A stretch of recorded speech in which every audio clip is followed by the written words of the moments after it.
Hi అందరికీ. ఈరోజు మా అమ్మమ్మ అయితే మక్క గారెలు అయితే చేసింది. మక్క గారెలు ఇష్టం లేని వాళ్ళు ఎవరు ఉండరు కదా. చాలా సింపుల్గా అమ్మమ్మ అయితే ఈరోజు మక్క గారెలు అయితే చేసింది. అమ్మమ్మ వాళ్ళు చేసిన వంటలు ఏది చేసినా చాలా టేస్టీగా ఉంటుంది కదా. మక్క గారెలనే కాదు, ఏ వంట చేసినా పాతకాలం పద్ధతిలో అమ్మమ్మ అయితే చాలా బాగా చేస్తుంది. ఈరోజు మా ఇంట్లో మక్క గారెలు అయితే చేసింది. అలాగే మన ఛానల్ని కొత్తగా చూస్తున్న వాళ్ళు వెంటనే సబ్స్క్రైబ్ చేయండి. మన ఛానల్లో అమ్మమ్మ వీడియోస్ అయితే చాలా ఉన్నాయి, మీరు అందరు తప్పకుండా ట్రై చేయండి, చూసి నేర్చుకోండి. ఈరోజు అమ్మమ్మ అయితే మక్క గారెలు అయితే చేసింది. అలాగే మన ఛానల్ని మీరు అందరు తప్పకుండా లైక్ చేయండి, సబ్స్క్రైబ్ చేయండి. ఈరోజు ఈ వీడియోకి మీరు అందరు తప్పకుండా లైక్ చేస్తారని నేనైతే అనుకుంటున్నాను. అమ్మమ్మ చేసింది కాబట్టి టేస్ట్ అయితే చాలా సూపర్గా అయితే ఉన్నాయి.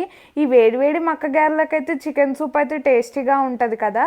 ఎంతమందికి ఈ కాంబినేషన్ ఇష్టమో, అలాగే ఎంతమందికి మక్క గారెలు ఇష్టమో కామెంట్ బాక్స్లో కామెంట్ చేయండి. మక్క గారెలు ఇష్టం ఉన్న వాళ్ళు వెంటనే మన ఛానల్ని సబ్స్క్రైబ్ చేయండి. అలాగే ఒక లైక్ అయితే ఇవ్వండి, తప్పకుండా మర్చిపోకండి.